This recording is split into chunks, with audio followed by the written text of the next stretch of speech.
الحمد لله رب العالمين والعاقبة للمتقين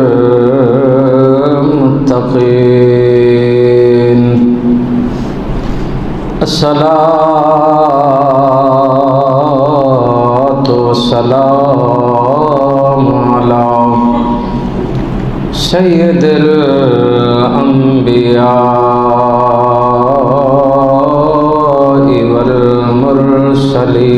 والمرسلین وعلى آلہ واصحابہ اجمعین اما بعد فاعوذ باللہ من الشیطان الرجیم بسم اللہ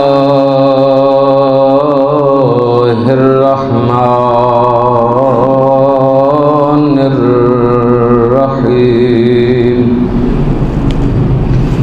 والسابقون الأولون من المهاجرين والأنصار والذين اتبعوهم بإحسان رضي الله عنهم ورضوا عنه او كما قال النبي صلى الله تعالى عليه وسلم اصحابي كالنجوم او كما قال عليه الصلاة والسلام ان الله وملائكته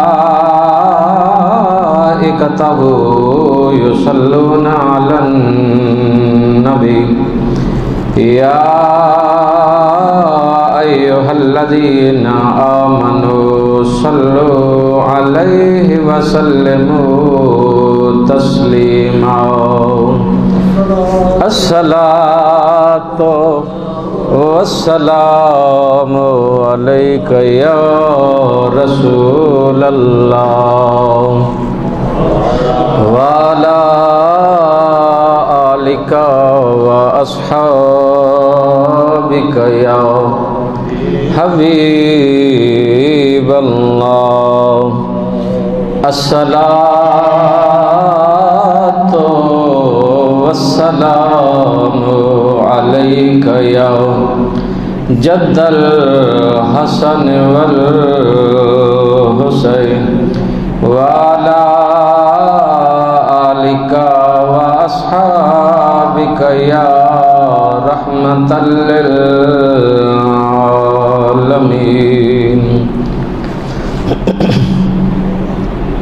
بعد از حمد و ثنا نبی پاک صلی اللہ تعالی علیہ وسلم کی پاک اور مقدس بارگاہ میں ہدیہ عقیدت پیش کرنے کے بعد قابل صد احترام بزرگوں، دوستوں، برادران اسلام، دعا ہے اللہ تعالیٰ میری اور آپ کی حاضری کو قبول فرمائے اور کل قیامت کے دن اللہ تعالیٰ نیک صالحین کی جماعت میں شامل فرمائے اور جو جماعت بغیر حساب جنت جائے اللہ تعالیٰ فضل فرما کے ہم سب کو اس جماعت میں شامل فرمائے۔ اس مختصر وقت میں عظمت صحابہ رضی اللہ تعالی عنہم اس کے حوالے سے جتنا ہو سکا عرض کروں گا۔ دعا ہے اللہ تعالی حق بات بیان کرنے کی توفیق عطا فرمائے۔ سورہ توبہ آیت نمبر 100، 11واں پارہ، دوسرا رکوع۔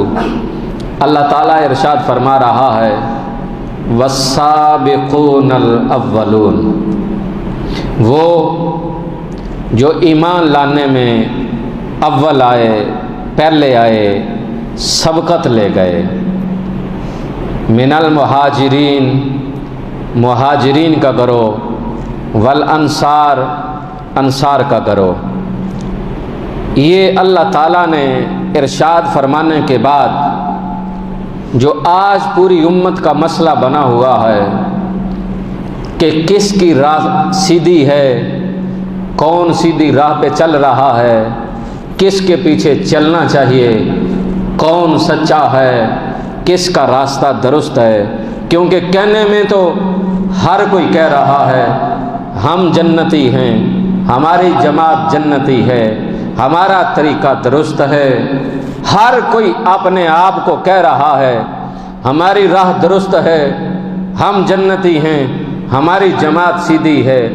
رب کے قرآن سے پوچھتے ہیں کہ آخر راستہ سیدھا کون سا ہے، کون سی جماعت سیدھے راہ پہ چل رہی ہے، یا باری تعالیٰ ہمیں بتا کس جماعت کے پیچھے چلنا ہے۔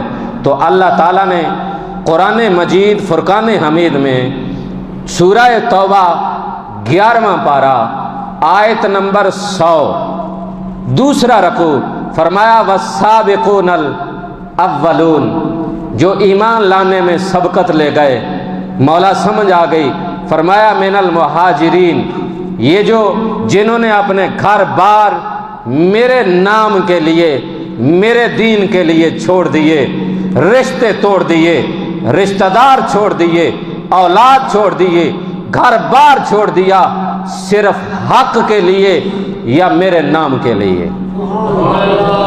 مالک یہ بھی سمجھ آ گئی، فرمایا والانصار، وہ جو چھوڑ کر آئے تھے اپنا گھر بار، رشتہ ناتا توڑ کر آئے تھے، آگے سے وہ جنہوں نے انہیں سینے سے لگایا، ان کی مدد کی، مالک یہ بھی سمجھ آ گیا، فرمایا والذی نتبعوہم بے احسان، اب ان کی جو قیامت تک اتباع کرتا رہے گا، ان کے نقش قدم پہ چلتا رہے گا، صحابہ جو مہاجرین ہیں، صحابہ جو انصار ہیں، مالک کیا فرمایا میرے صحابہ نبی کے جو غلام ہیں، ان کے راستے پہ چلو گے، ان کی پیروی کرو گے، اتباع کرو گے، والذی نتبعوہم بے احسان، مالک انعام کیا ملے گا؟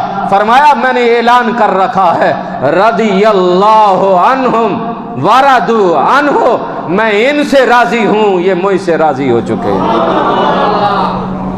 تو پتہ چلا اس کائنات میں سیدھی راہ صحابہ کرام رضوان اللہ تعالی علیہ اجمعین کی ہے۔ جو راستہ صحابہ کا ہے وہ راستہ سیدھا ہے، جو صحابہ کا راستہ چھوڑ گیا وہ گمراہی کے راستے پہ ہے۔ اب کسی نے بدقسمتی ایک صحابی کو پکڑا، کسی نے کو 2 کو پکڑ لیا، کسی نے 4 کو، میرے پاک نبی نے فرمایا اصحابی کالنجوم، میرے سارے صحابہ ستاروں کی مانند ہیں، میرے سارے صحابہ ستاروں کی مانند ہیں، کسی کے لیے تخصیص نہیں۔ ہاں جو مقام اللہ اور اس کے رسول نے دیا، میری اور آپ کی اوقات نہیں کہ اس کو بانٹتے پھریں۔ ہمیں احترام کے رشتے کے ساتھ اور ایمان کے رشتے کے ساتھ اس تعظیم کو ذکر کرنا ہے اپنی بخشش کے لیے۔ یاد رکھیے آج امت نماز پڑھے، قرآن کی تلاوت کرے، صدقات خیرات کرے، حج کرے، زکوٰۃ ادا کرے، امت یہاں اعمال کرتی ہے، امت کو بعد میں ثواب ملتا ہے، صحابہ کو پہلے ملتا ہے۔ اب آپ کہیں گے کیوں؟ کیا وجہ ہے کہ صحابہ اکرام کو ثواب پہلے ملتا ہے؟ اس لیے کہ ہم تک جو پہنچا ہے وہ صحابہ کے وسیلے سے پہنچا ہے۔ اگر صحابہ نہ ہوتے تو ہم تک تو کچھ بھی نہ پہنچتا۔ اگر آپ سے پوچھا جائے قرآن آپ تک کس نے پہنچایا، جواب ملے گا صحابہ نے۔ نماز کس نے پہنچائی؟ صحابہ نے۔ احکامات کس نے پہنچائے؟ صحابہ نے۔ یہ روزہ، حج، زکوٰۃ، معاملات، یہ سارے دین کس نے پہنچایا؟ جواب ملے گا صحابہ۔ تو جب سب کچھ صحابہ نے پہنچایا ہے، آج امتی عمل کرتا ہے صحابہ کے وسیلے سے، قرآن پڑھتا ہے، صحابہ نے قرآن امت تک پہنچایا۔ اگر صحابہ نہ پہنچاتے تو پھر ثواب نہ پہنچتا. ہم عمل کرتے ہیں، ثواب صحابہ کو پہنچتا ہے، اور صحابہ کا ثواب ابو بکر تک پہنچتا ہے، کیونکہ اس امت کو سنبھالا ہے ابو بکر نے. اللہ اکبر. حضرت موسیٰ کلیم اللہ علیہ السلام نے دعا مانگی اپنے ماننے والوں کے لیے، مالک انہیں حکومت دے، انہیں حکومت دے. اللہ تعالیٰ نے فرمایا میرے کلیم میں تو اس سے بڑی محبت کرتا ہوں، پر کیا انہیں حکومت دوں جن کے پاس میں نے من و سلوا اتارا، جن کے دسترخوان پہ پکا پکایا کھانا آسمان سے میں نے نازل کیا، انہیں حکومت دوں؟ کہ جب جہاد کی باری آتی ہے تو کہتے ہیں تو جان تیرا رب جانے، انہیں حکومت دوں؟ فرمایا نہیں، میں حکومت انہیں دوں گا. موسیٰ علیہ السلام کا تجسس بڑا، مالک کن کو دے گا؟ کہا تیرے بعد میرا یار مصطفیٰ آئے گا، اس کے غلام ہوں گے. میں یہ حکومت ان علاقوں کی ان کو دوں گا جن کے پیٹ پہ پتھر ہوں گے، کلمہ زبان پہ پھر بھی میرا ہی ہوگا. میں حکومت ان کو دوں گا. پھر رب نے وہ حکومت دی خلیفہ دوم حضرت امیر المومنین حضرت فاروق اعظم کو، کاشف کسرا کی حکومت عطا کی. میرے پاک نبی غار ثور سے نکلے 3 دن قیام کے بعد.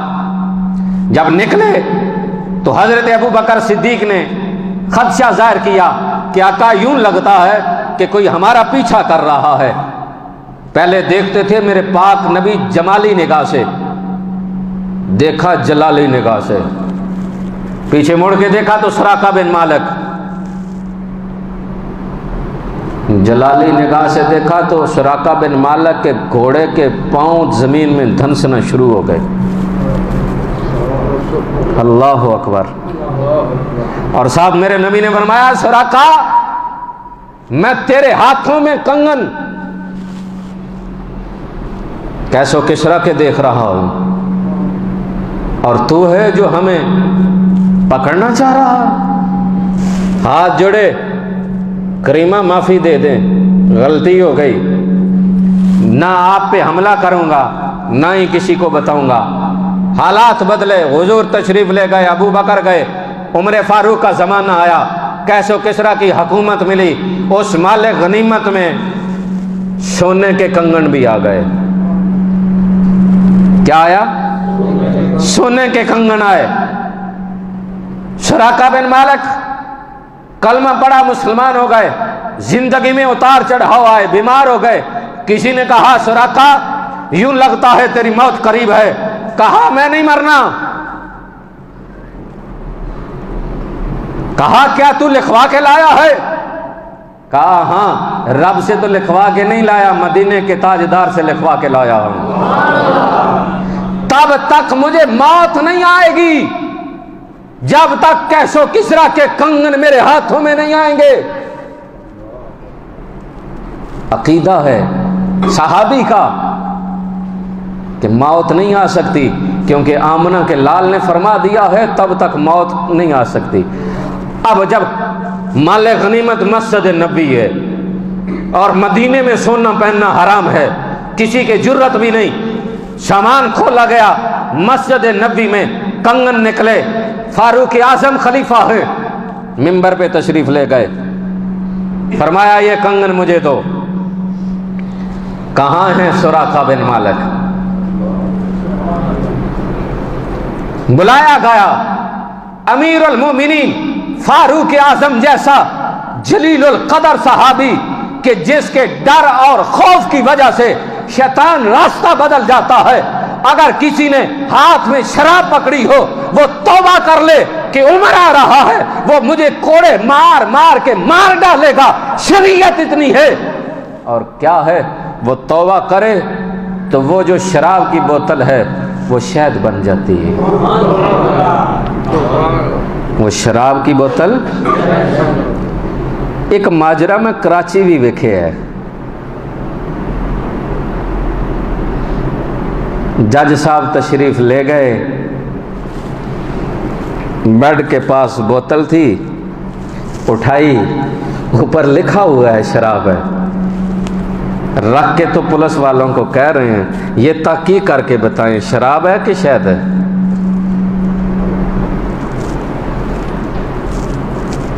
تو پھر اس ملک کے اندر رحمتیں تو نازل نہیں ہوں گی۔ انصاف کی کرسی پہ بیٹھنے والا کبوتر کی طرح آنکھیں بند کر لے تو پھر اس ملک کے اندر انصاف کہاں ملے گا؟ کس کو ملے گا؟ غیر مسلموں کی عدالتیں ہیں، وہاں لوگ دھڑلے سے جاتے ہیں کہ ہمیں انصاف ملے گا، اور ایک ہم مسلمان ہیں کہ جیسے عدالت میں نہیں، وہ کہتا چلو کل قیامت کے دن اللہ کی عدالت میں فیصلہ ہوگا ہمارا، کیونکہ اسے یقین۔ تو حضرت فاروق اعظم جیسا جلیل القدر صحابی مسجد نبی مدینہ، فرمایا کہاں ہے سراقہ بن مالک؟ امیر المومنین میں حاضر ہوں۔ فرمایا آؤ ادھر آؤ، ممبر رسول پہ بٹھایا، ہاتھوں میں کنگن پہنا رہے ہیں سونے کے۔ لوگوں نے کہا امیر المومنین مردوں پہ سونا حرام ہے۔ فرمایا ہاں میں جانتا ہوں، لیکن کیا تم نہیں جانتے کہ سراقہ بن مالک کو خوشخبری عمر نے نہیں آمنہ کے لال نے دی ہے؟ میں تو حضور کا فرمان پورا کر رہا ہوں۔ میرے نبی نے فرمایا تھا سراقہ میں دیکھ رہا ہوں تیرے ہاتھوں میں کنگن کیسو کسرا کے پہنائے جا رہے ہیں، میں تو اپنے پاک نبی کی وہ حدیث وہ فرمان پورا کر رہا ہوں۔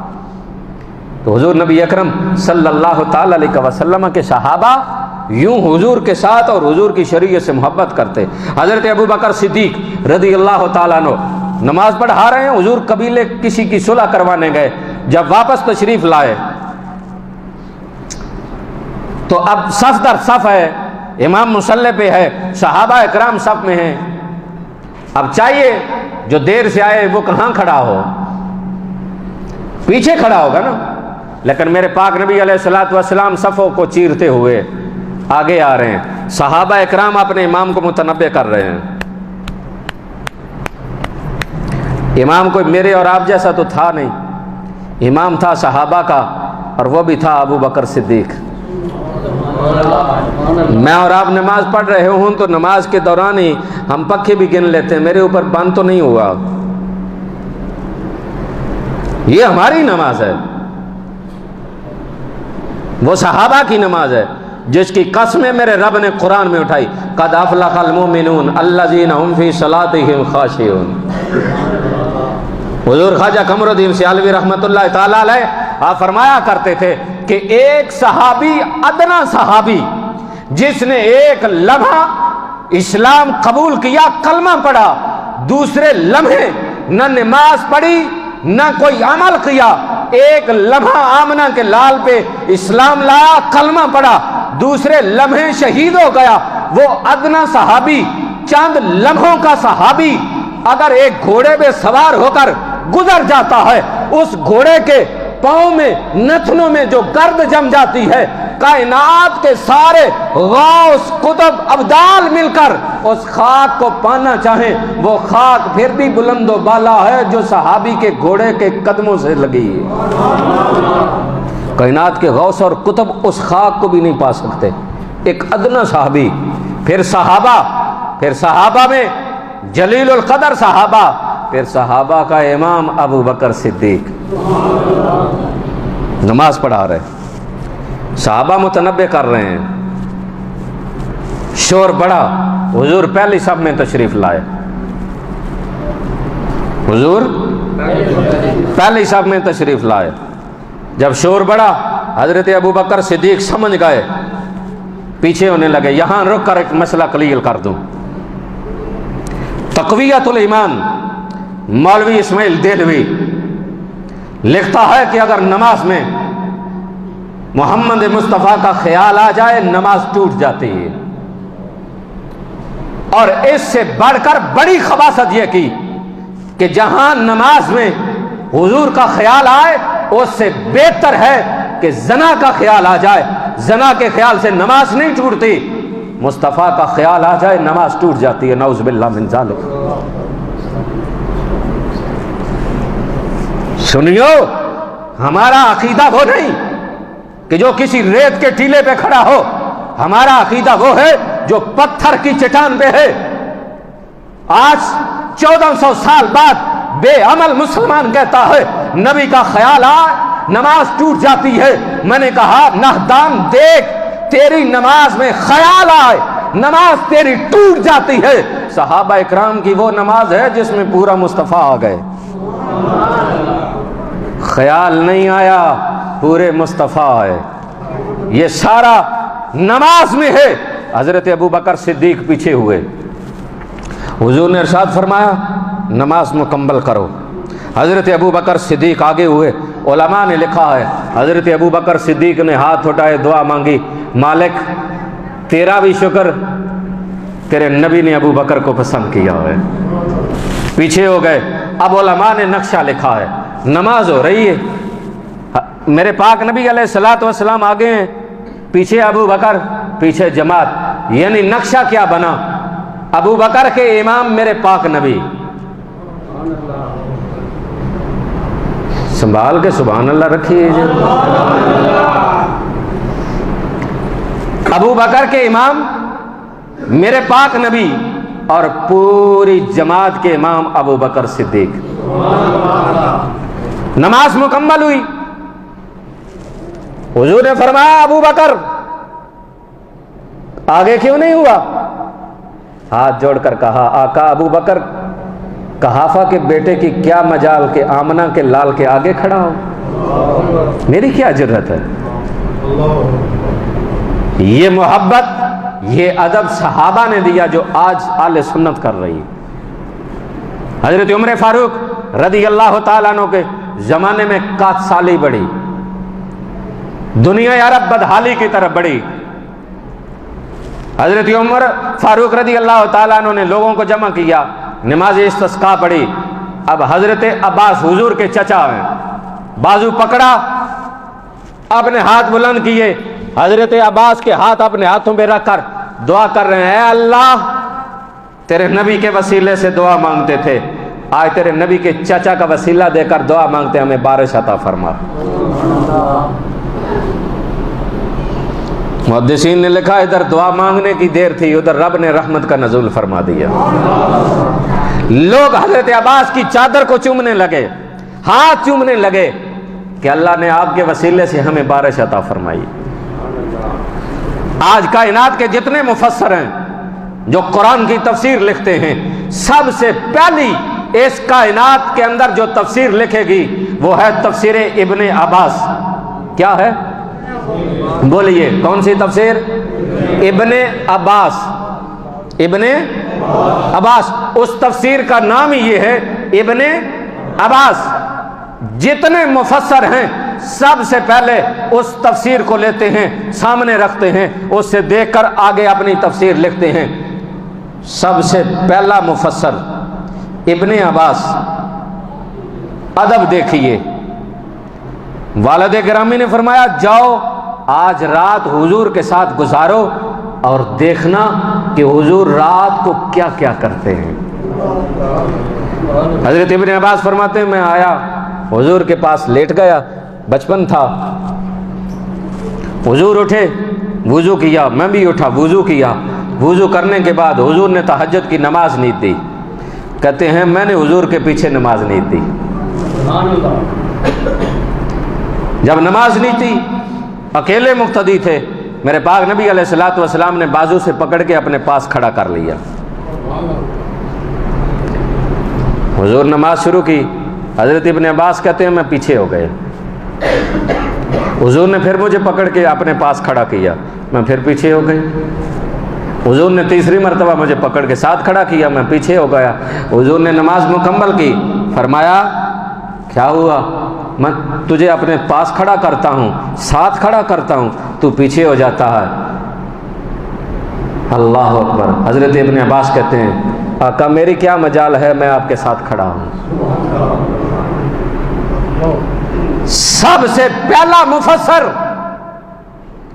ابن عباس، رشتہ داری بھی ہے، صحابیت بھی ہے، لیکن کیا کہہ رہے ہیں؟ آقا میری کیا مجال ہے کہ میں آپ کے ساتھ کھڑا ہوں، میں آپ کے پیچھے کھڑا ہوں۔ آج 1400 سال کے بعد بے عمل مفسر کہتا ہے نہیں، نبی کے ساتھ کوئی بھی امتی مل جاتا ہے عمل کرنے سے۔ یہ تربیت کس نے دی؟ حضرت عباس نے۔ حضرت عباس کون ہے؟ حضرت ابن عباس کے والد گرامی ہیں، حضور کے چچا ہیں، سکا چچا ہیں، حضور کے 2 سال بڑے ہیں۔ کسی نے سوال کیا حضرت عباس سے کہ آپ بڑے ہیں یا سرکار بڑے ہیں؟ حضرت عباس فرماتے ہیں بڑے تو وہی ہیں، بس پیدا پہلے میں ہو چکا تھا۔ یہ صحابہ کا ادب ہے۔ اسی لیے تو کہتی ہیں نا صحابی کا عقیدہ ہونا چاہیے۔ کس کا؟ دوسرا میں نہیں کہتا، ساتھ جوڑ لینا اگر سمجھنا ہے تو۔ عقیدہ وہ جو صحابی کا ہے، اور صحابی کا عقیدہ اہل سنت کے پاس ہے، اور سارے صحابہ کو ماننے والے ہیں۔ ہم کسی ایک کو دو کو نہیں، ہم کہتے ہیں حضور کے سارے غلام عزت والے، عظمت والے۔ حضرت عثمان غنی رضی اللہ تعالیٰ عنہ حضور کے دربار میں جاتے ہیں، آقا میرے دل میں خواہش ہے کہ آپ میرے گھر میں تشریف لائیں، میں آپ کی دعوت کروں۔ میرے پاک نبی علیہ الصلوۃ والسلام نے اس لیے فرمایا کوئی دعوت کرے تو اس کی دعوت کو قبول کرو، کوئی تحفہ دے تو اس کے بدلے اس کو تحفہ دو، محبت بڑھتی ہے۔ حضرت عثمان غنی رضی اللہ تعالیٰ عنہ حضور کے دربار میں آئے، آقا میرے گھر میں تشریف لائیں، میں آپ کی دعوت کرنا چاہتا ہوں۔ حضور نے فرمایا اے میرے عثمان فلان دن میں تیرے گھر میں آؤں گا۔ جب دعوت کا دن آیا حضرت عثمان غنی آ گئے، حضور کے دربار میں آئے، حضور صحابہ اکرام کی جماعت لے کر حضرت عثمان غنی کے گھر میں جا رہے ہیں۔ اب حضرت عثمان غنی پیچھے پیچھے جا رہے ہیں، حضور کا ہر قدم اٹھنے والا شمار کر رہے ہیں، گنتے جا رہے ہیں۔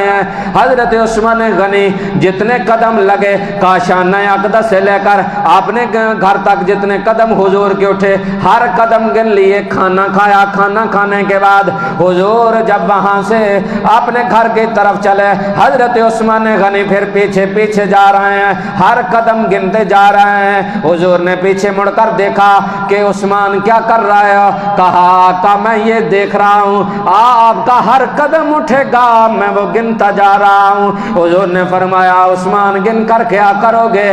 کہا آپ پہ اور تو کچھ قربان کر سکا نہیں، نہ میرے پاس اتنی اوقات تھا۔ آپ کا ہر قدم اٹھنے والا جو عثمان کے گھر میں آیا، عثمان ہر قدم کے بدلے ایک غلام آزاد کرے گا۔ اللہ اکبر، یا رسول اللہ،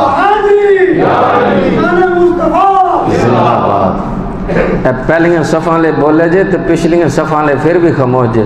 اس واسطے میرے پاک نبی نے پچھلیاں صفحاں لے واسطے دعا نہیں فرمائی کہ پچھلیاں صفحاں کچھ نہ کچھ تو گڑبڑ ہوندی ہے نا۔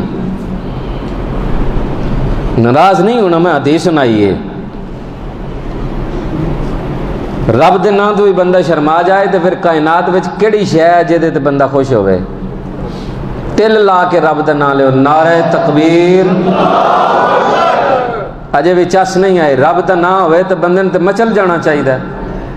نعرہ تکبیر، نعرہ رسالت، نعرہ تحقیق نہیں، انج نہیں، نعرہ تحقیق، نعرہ حیدری۔ علی دا نام گج کے لیا کرو، یہ بندے دے مومن تے منافق وچ پہچان کر چھڑ دا جے۔ یہ اہل سنت دا احساس ہے کہ اسی ہر صحابی نے اپنے سینے نال لانے ہیں۔